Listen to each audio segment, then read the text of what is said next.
Told you. Now the cutscene begins. Jamie, are you alright? Gillian, you came for me. Are you hurt? No, they won't lay a finger on me. Not until the new artificial skin is completed anyway. Artificial skin research? You? Gillian, I've got my memory back. All of it. What happened? Tell me, Jamie. They said they'd kill him. They said they'd kill Harry. They forced me. I had to help them with the skin development. They said I had to help them because the professor was ill. Wasn't getting any better. Gillian, the engineer Harry, he's our son. He's been living on his own now for 50 years. Jamie, I'm afraid that Harry's... There was nothing I could do. They forced me. But I can't do it anymore. Jamie! The professor, he just died. He was over 100. The professor?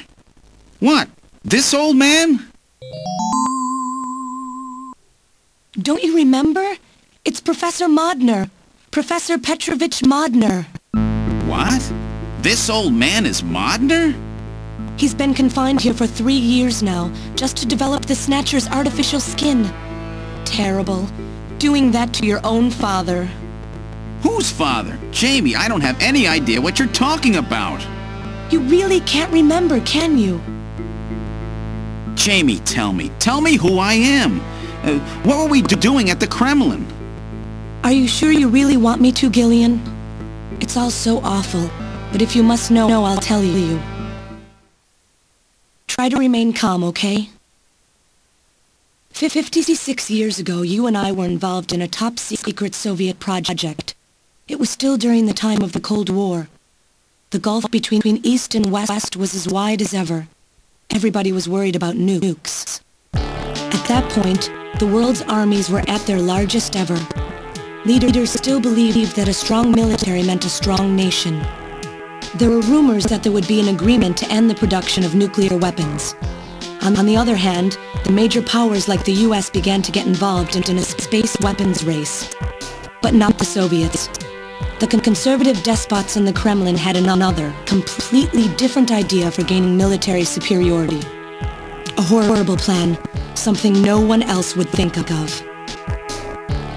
At that time, the countries of the communist bloc were facing an economic crisis.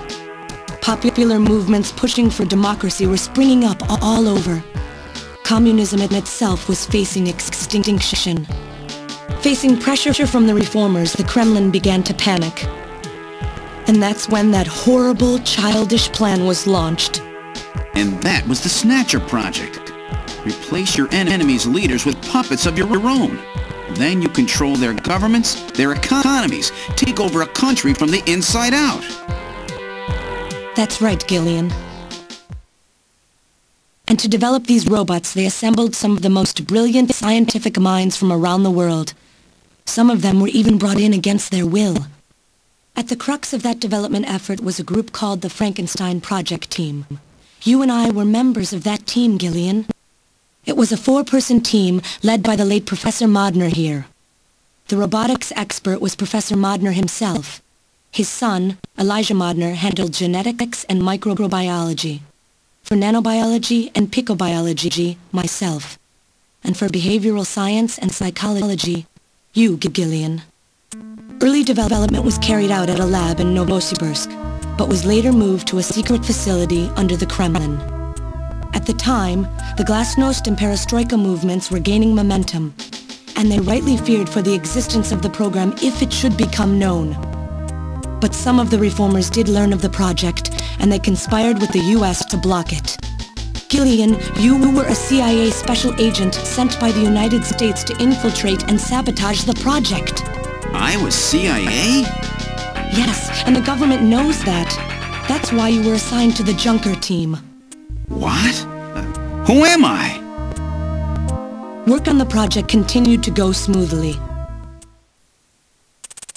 But then, on June 6, 1996, there was that accident.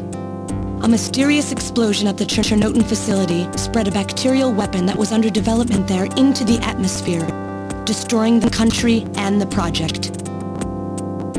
Gillian, Was it you? Did you set off that explosion? What? You can't be serious. You think I caused the catastrophe? Somehow, during the confusion, Professor Modnar and our son Harry managed to get picked up by American agents. But we couldn't get out in time. You and I and Elijah. In a shelter below the Kremlin, we entered a cryogenic sleep. Our plan was to sleep there until the toxic effects of the bacteria were safely passed. And then 48 years later, 3 years ago, we were discovered by the 17th Special Investigative Force. Yes, but when they found us, Elijah's pod was already empty. Elijah Modnar? That guy whose picture was in the church? The one that looks like Random? That's right, Elijah is alive! Elijah is here and working on the Snatchers. Why don't you let me finish your little story? Who's there? It's been a while, hasn't it, Jamie? Ah, yes. And Gillian.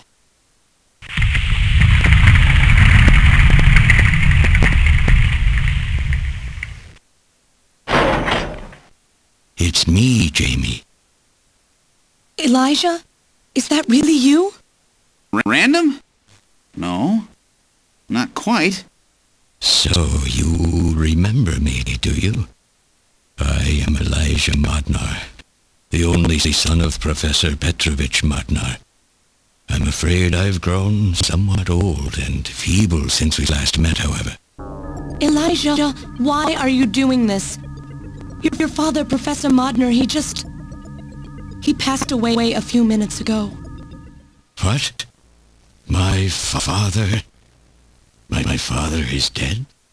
Elijah, what happened to you? The Elijah I knew could never do anything like this. I've changed, Jamie. These 40 years have changed me. I can't believe it. What happened to you? What happened to me? Jamie, do I actually have to explain it to you? Jamie, it's you. Your beauty is the cause of all that has come to pass here.